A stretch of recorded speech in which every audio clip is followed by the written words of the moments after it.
Indian education system में बस दो ही चीजों की कमी है, एक है एजुकेशन और दूसरा सिस्टम। बिल गेट्स को founder of Microsoft, Mark Zuckerberg founder of Facebook, Gautam Adani founder of Adani group, Dhirubhai Ambani founder of Reliance industries. पता है इन सब में कॉमन क्या है? आप सोच रहे होंगे कि ये वर्ल्ड के सबसे रिचेस्ट पर्सन है। नो डाउट वो तो है, बट ये सभी जाने अनजाने उस एजुकेशन सिस्टम या स्कैम को स्केप करने में सक्सेसफुल हो गए जिसमें आप और हम आज भी फंसे हुए हैं। एंड नॉट ओनली दैट, हम इस पर बहुत ही प्राउड और फील गुड भी कर रहे हैं। लेकिन आज मैं आपको सच्चाई की एक झलक दिखाता हूँ। मैंने बोला कि पढ़ाई को बाद में देखेंगे और मैं बिजनेस के रास्ते में चला गया। And in the US there are more than 5 lakh people who don't send their children to school. So I decided to drop out and trust that it would all work out okay. जहां एक तरफ ये लोग हैं जिन्होंने without any formal education billion dollars की कंपनियां खड़ी कर दी, और दूसरी तरफ आप और हम जैसे लोग हैं जो शायद किसी कॉलेज में ग्रेजुएशन की डिग्री कर रहे होंगे, अटेंडेंस, असाइनमेंट्स, हैवी फीस और दुनिया भर के तामझाम करके दिन रात एक करके अपने करियर गोल्स को अचीव करने की कोशिश कर रहे होंगे, बस इसी उम्मीद में कि ग्रेजुएशन कंप्लीट होते ही आपके पास एक अच्छी सी डिग्री होगी जिससे कि आपको एक अच्छी सी जॉब मिल जाएगी और आपकी एक बढ़िया सी लाइफ सेट हो जाएगी। पर क्या रियल लाइफ में सचमुच ऐसा होता है?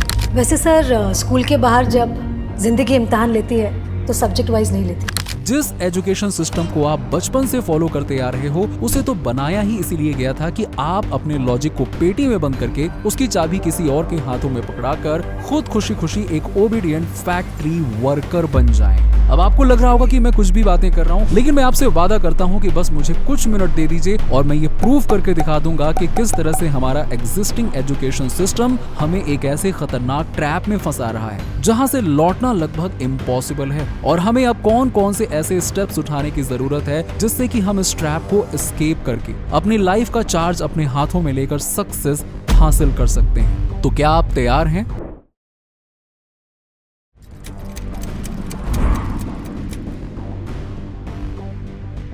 प्रॉब्लम को जड़ से समझने के लिए हमें आज से लगभग 200 साल पीछे उस दौर में जाना होगा जब हमारा देश ब्रिटिशर्स का गुलाम हुआ करता था।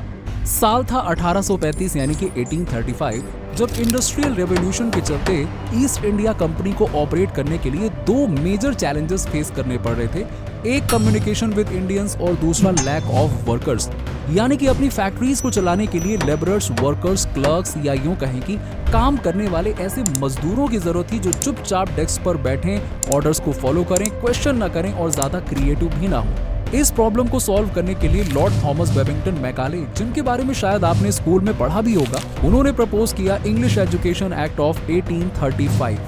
इसके तहत उन्होंने एक ऐसा सिस्टम और सिलेबस प्रपोज किया जिसमें इंग्लिश लैंग्वेज को प्रमोट किया गया और साथ ही ये इंश्योर किया गया कि इंडियंस को कैसे पपेट्स की तरह अपने बेनिफिट्स के लिए यूज किया जाए। क्या आपने कभी इंडियन स्कूल्स और ट्रेडिशनल फैक्ट्रीज के कल्चर में कोई सिमिलैरिटी नोट की है? वेल, अगर नहीं की है तो इसे समझिए, बहुत अच्छे से समझिएगा, मैं आपको बताता हूँ, क्योंकि ये देखने के बाद आपको उन कॉन्स्पिरेसीज के बारे में पता चल जाएगा जो पास्ट में हम इंडियंस के साथ हो चुकी हैं। नंबर 1, द घंटी सिस्टम। स्कूल में एक घंटी या बेल कल्चर का होना जो मार्क करती है कि आपके स्कूल में आने का टाइम, पीरियड चेंज, लंच और छुट्टी का टाइम आदि सब कुछ बकायदा घंटी से चलेगा, ताकि बंदा घंटी से काम करना सीख सके और फ्यूचर में ब्रिटिश इंडस्ट्रीज के लिए डिसिप्लिन तरीके से कंट्रीब्यूट कर सके। Number 2, English language.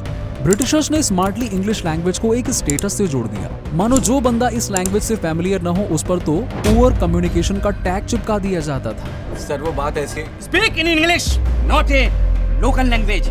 और ये ट्रेडिशन आज भी वैसा का वैसा ही चल रहा है। अब ये किस लिए? ताकि स्टूडेंट्स जो कि ब्रिटिशर्स के हिसाब से फ्यूचर लेबर्स थे उनसे कम्युनिकेशन में कोई प्रॉब्लम ना हो। Number 3, fixed and irrelevant syllabus.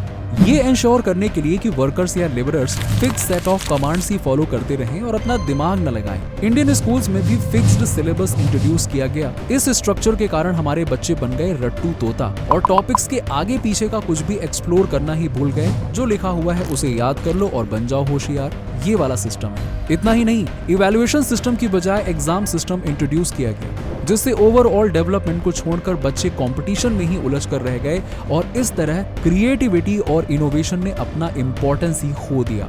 और यकीन मानिए ये सब कुछ प्लान तरीके से किया जा रहा था, लेकिन इंडियंस वो अब भी यही सोच रहे थे कि Britishers new education policy introduce करके हमारा बेनिफिट ही चाहते हैं, लेकिन रियलिटी तो कुछ और ही थी।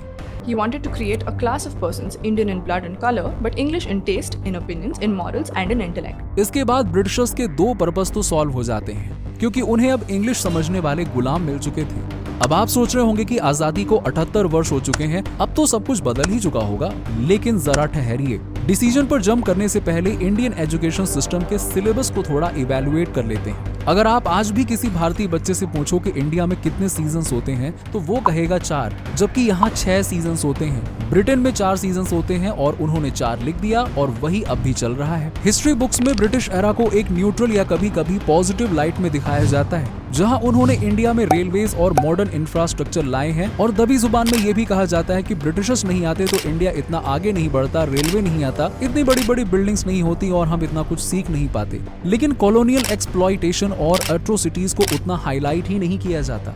हमारे सिलेबस में शेक्सपियर और ब्रिटिश पोइट्स को पढ़ने पर जोर दिया जाता है। बच्चा अंग्रेजी की पोएम सुनाएगा तो स्मार्ट कहलाएगा, नहीं तो गधा। लेकिन इंडियन लिटरेचर को उतना इंपॉर्टेंस ही नहीं मिलता। अगर मैथ्स की बात करें तो सभी को ये पता होता है कि a² + b² होता क्या है, पाइथागोरस थ्योरम क्या होती है, साइन थीटा कॉस थीटा क्या है, लेकिन कितने लोगों को ये सब रियल जिंदगी में काम आता है। वहीं दूसरी ओर एंटरप्रेन्योरशिप क्या होती है, चेक कैसे भरना है, बैंक अकाउंट कैसे खुलवाना है, क्रेडिट कार्ड लेना चाहिए या नहीं लेना चाहिए, बिजनेस कैसे करें, इन्वेस्टमेंट कहाँ करें, सेव्ड मनी को कंपाउंड कैसे करना है, लोन से कैसे दूर रहें, ये सारी चीजें जो रियल लाइफ सिचुएशंस में हमें फेस करनी पड़ेंगी, उसकी तो बेसिक लेवल एजुकेशन में बात ही नहीं हो रही है। बातें रिलेवेंट लग रही हो तो एक लाइक जरूर करें। अरे भैया, यहाँ 5 साल पुराना iOS भी आउटडेटेड माना जाता है, लेकिन इतनी इंपॉर्टेंट चीज हमारा एजुकेशन सिस्टम आज भी बस थोड़े बहुत चेंजेस के बाद भी वैसा का वैसा ही चल रहा है। सिर्फ और सिर्फ रट्टा सिस्टम चल रहा है, जहाँ 100 मार्क्स लाने पर बच्चे को सोसाइटी में खूब नाम और इज्जत मिल जाती है, पर वही बच्चा जब कंपनी में इंटरव्यू के लिए जाता है तो प्रैक्टिकल इंडस्ट्री नॉलेज ना होने की वजह से इनिशियल राउंड्स में ही रिजेक्ट कर दिया जाता है। असोचम की रिपोर्ट्स की माने तो 93% एजुकेटेड इंडियंस तो एम्प्लॉय करने के लायक ही नहीं है। अब आप कहेंगे तो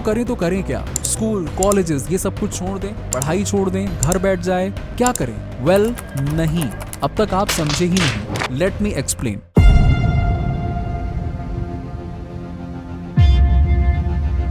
हमारे समाज में British old model of education और जॉब कल्चर इस हद तक फैला हुआ है कि लोगों को लगता है कि यही सही वे ऑफ लाइफ है। पर क्या ऐसा सचमुच है? चलो मान लिया कि उस समय वर्कर्स की कमी थी, लेबरर्स की कमी थी, इसीलिए स्टूडेंट्स को लेबरर और स्टाफ कल्चर में ढाला गया। पर आज के हालात क्या है? Meta is going to lay off 10,000 employees. Tech firm Byju's is battling massive financial woes. EdTech platform Byju's has deferred employee salaries for the second month in a row. Reliance industries ने अपने 42,000 एम्प्लॉइज को नौकरी से निकाल दिया है। मैं चाहता हूं कि आप कोई भी निर्णय लेने से पहले ये जरूर सोचें कि क्या सिर्फ जॉब पाने के चक्कर में कहीं मैं अपने फ्यूचर के साथ तो खेल नहीं रहा हूं। एक पेचेक टू पेचेक लाइफ के ट्रैप में फंसकर हमेशा इसी डर में जीना कि इतने सारे लेऑफ्स के चलते कहीं अगला नंबर मेरा ना हो, क्या ये सही है? जहां एआई आज ह्यूमंस को रिप्लेस कर रहा है, वहां जॉब कल्चर कितना टाइम एग्जिस्ट करेगा पता नहीं। हमारे पास 2 ऑप्शन है। एक, रियलिटी को इग्नोर करके इसी ट्रैप में फंसे रहना और अपने बच्चों को भी उसी रास्ते पर डाल देना, या फिर अपना रास्ता खुद बनाना और एक्सप्लोर करना कि हम अपनी जिंदगी कैसे बदल सकते हैं। क्या सिर्फ एक सो कॉल्ड कॉलेज की डिग्री ही सब कुछ है?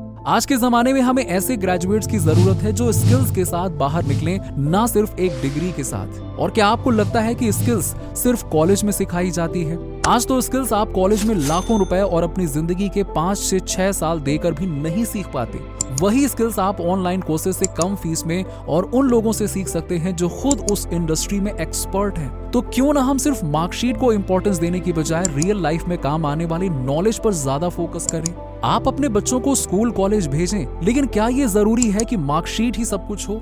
हमें ये समझना होगा कि सिर्फ मैथ्स, केमिस्ट्री, फिजिक्स से ही लाइफ के रास्ते नहीं निकलते। इसके अलावा भी बहुत से अनकन्वेंशनल वेज हैं जिनसे कि एक बहुत ही बेहतरीन जिंदगी जी जा सकती है। जेई, नीट या गेट के लिए तो आप सालों का ड्रॉप लेते हैं, लेकिन अपने पैशन को समझने के लिए, अपने इंटरेस्ट को एक्सप्लोर करने के लिए कभी ड्रॉप ईयर लिया है क्या? क्या आप एक स्टेबल और एवरेज लाइफ चाहते हैं या फिर कुछ बड़ा करने का जुनून रखते हैं?